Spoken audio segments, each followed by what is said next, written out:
We think that having a bigger house or designer furniture is going to make us feel happier in our homes, but I think it just gives you more surfaces to clean and more corners to cry in because our bank accounts are empty. Colors, shapes, layout, light, these things make a bigger difference to how much joy you can feel in your home.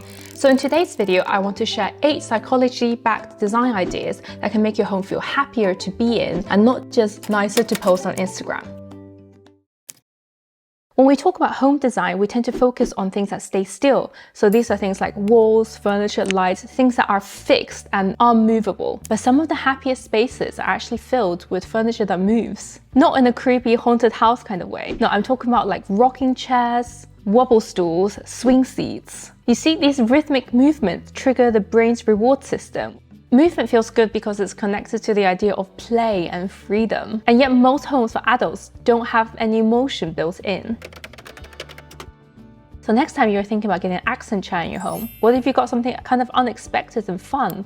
A hanging chair in your living room, or a hammock indoors. Or maybe a rocking chair instead of a stiff armchair for your reading corner. I sometimes sit on the swaying desk chair when I'm working, and that's pretty fun. A small change like this can actually just bring a little bit more like joy and happiness in your day. Which takes us to the next point.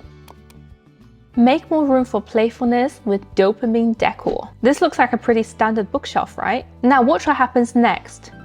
These pops of color are pretty unexpected, but doesn't it immediately make the space look so much more fun and joyful? Novelty sparks a reward response in the brain. Add a pop of color to your drawer or, the inside of a cabinet, a wardrobe door edge, or a ceiling in a soft, joyful hue. And not every piece of furniture in your home needs to look so serious. Occasionally, you can add a squiggly mirror, maybe a fun lamp, or just a cushion with some personality. Pairing classic furniture with pop-art print. Yes, design is transformative and shapes how you feel, but it also doesn't have to be so serious all the time. You can hang something random up or pick a color just because you like it and it makes you smile. When you're in a room that's painted a very specific color, even if you're not consciously thinking about it, it's kind of affecting how you feel. Blue tends to feel very calm. Green is mimicking nature, so it makes you feel restorative. Red is more stimulating and creates a lot of excitement, and yellow tend to spark optimism and energy. So if the goal is to feel happy, I would personally recommend to use warm colors like peach, terracotta, golden yellow, and skip the cool tones. I think just having more bright, joyful colors in your home can really brighten up the space. But this again is kind of up to you. It depends on your personality and how much visual stimulation you need. Some people have a really high tolerance and some people have a very low tolerance.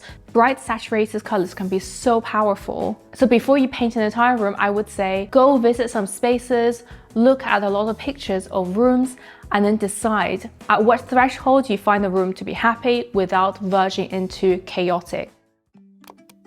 Yellow is a color of sunlight, warmth, and optimism. But it's also the color that makes a lot of people panic because it's so obvious and in your face. To take advantage of the joy that we normally feel when we see pops of yellow, you don't have to turn your home into a yellow highlighter. Little accents here and there is enough. I love some yellow flowers, a golden picture frame here and there, and yellow brass accents, just so everything feels a lot warmer. And if you're really scared, just start with something small like a €10 cushion. Since the moment we could smear mud on cave walls, we've made art. We've used it to tell stories, to celebrate, and to make life a little bit more beautiful. They found that hospital patients have lower blood pressure and less pain when they're surrounded by art. And people in colorful, art-filled spaces report better moods. So if you want to use art to bring joy into your home, just choose art that you like. If you have something that's really meaningful but you don't find very aesthetically pleasing, like a doodle that you drew when you were really young, or very old cinema tickets from your first date with your husband, you can also make it into art. Just frame it. It's also just a great way to add some colors to your walls without actually painting the walls. I'm seriously thinking about just painting some canvases, solid colors that I like, and just hanging them all over my living room. I just have to get around to do it. And think beyond 2D frames, ceramics, textiles, sculptures, beautiful objects. They can all be art. Art doesn't have to be expensive or serious. You just have to like it. If I look at photographs in architecture books and magazines, very often we get white walls, clean lines, and the illusion of perfection.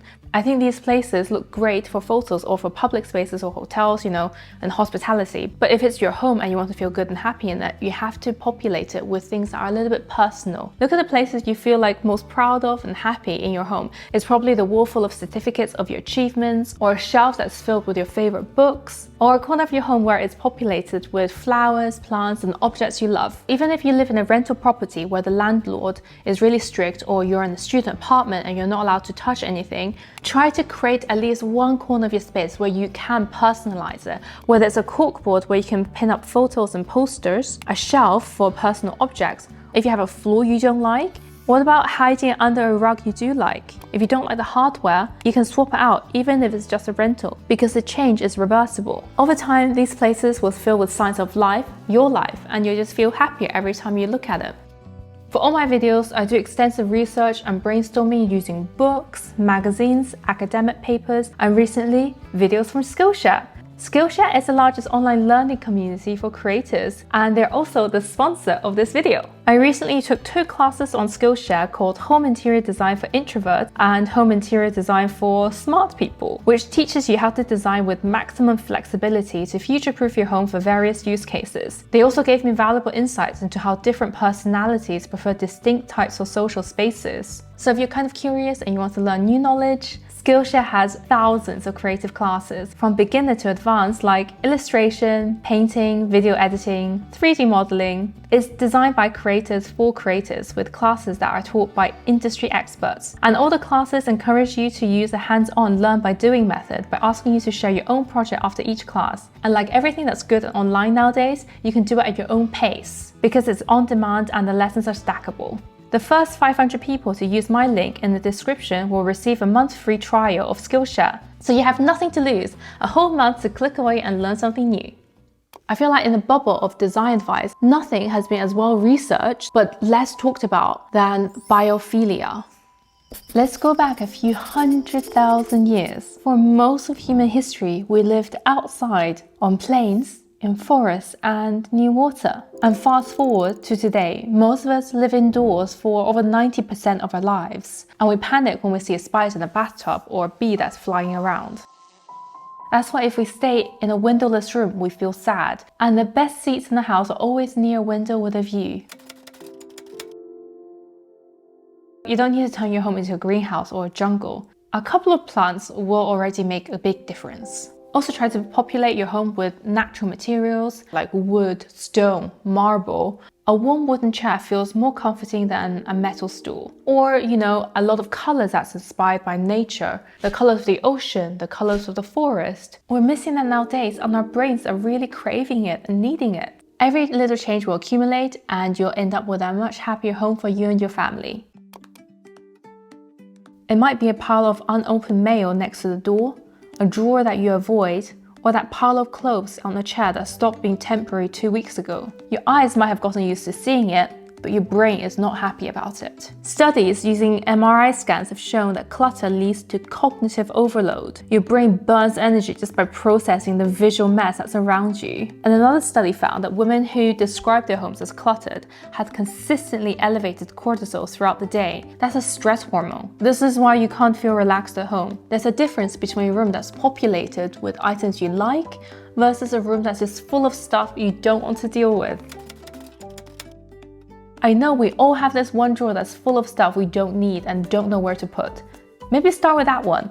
And also create a lot of hidden storage. If things look really messy and cluttered, put them in baskets, boxes, cabinets. Make them look a little bit more organized so you're less stressed. Also try to identify where the clutter hotspots in your home is. If it's on a coffee table, put a little tray on there so you can collect all the stuff rather than have it spread all around. If it's on your nightstand, maybe you can have a bowl instead to collect the junk so it looks better. And if you're not actually quite sure how cluttered your home looks because you've gotten so used to seeing it, someone commented that you could just take a picture of your home. And when you look at your space through a photograph, suddenly it becomes so much easier to be objective about it and to analyze the space. Maybe you can even make a little game out of it, like, where's Wally? But instead of Wally, it's junk in your home.